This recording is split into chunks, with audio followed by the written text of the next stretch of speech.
মাথায় লেগে মাথা ভেঙে চৌচির হয়ে যাচ্ছে, পাথর ছিটকে দূরে চলে যাচ্ছে। ওই লোকটি পাথর আনতে যাচ্ছে, পাথর আনতে না আনতেই মাথা ঠিক হয়ে যাচ্ছে, আবার মারছে। দৃশ্য দেখে আমি বললাম মা হাজার এই কি দৃশ্য?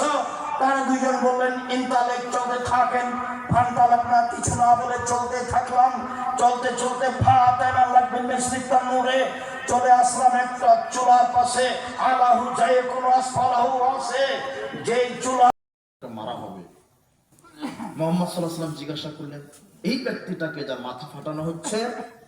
তখন ফেরেশতা দ্বয় বললেন রাজুলুন আল্লামাহুল্লাহুল কোরআন, ও হলো আলেম মানুষ। কি আলেম?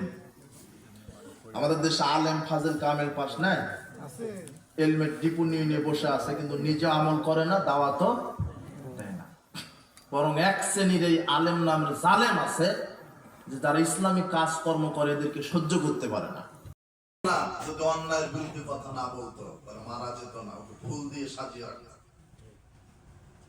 আপনিও বলবেন অন্যায়ের বিরুদ্ধে, আপনারও জেল হবে, ফাঁসি হবে, এটাই নিয়ম। নবী রাসূলদের আকীদাই ছিল অন্যায়ের বিরুদ্ধে লড়া। তারা বাতিলের সামনে আপোষণ নেই। আমরা জুমার খুতবা থেকে দোয়া করি, আল্লাহ তুমি উসমান হাদিকে তার পাপগুলি ক্ষমা করে দাও। সেই দেশের যুবককে শিখিয়ে গেছে অন্যায়ের বিরুদ্ধে কিভাবে লড়তে হয়, কিভাবে কথা বলতে হয়। তার মিশনটা কি ছিল জানেন? এই যে আমি যে বক্তব্যটা দিলাম, এই মিশনটাই ছিল তার। মিশন ছিল আগামীতে নেতা নেত্রী চোর ডাকাত হবে না, হবে আলেম হবে। এটা তার মিশন ছিল। আর তার আরেকটা মিশন ছিল যে নেতা হতে গেলে কোটি টাকা খরচ হবে কেন? যে নেতা হবে তাকে জনগণ টাকা দিয়ে নেতা বানাবে, জনগণ বানাবে তাকে নেতা। নেতা আপনার ওই গরু ছাগলের মতো ভোট কিনে নেতা হবে না।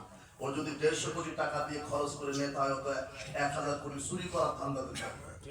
কথা বুঝেননি? এই দূরদর্শিতা ছিল।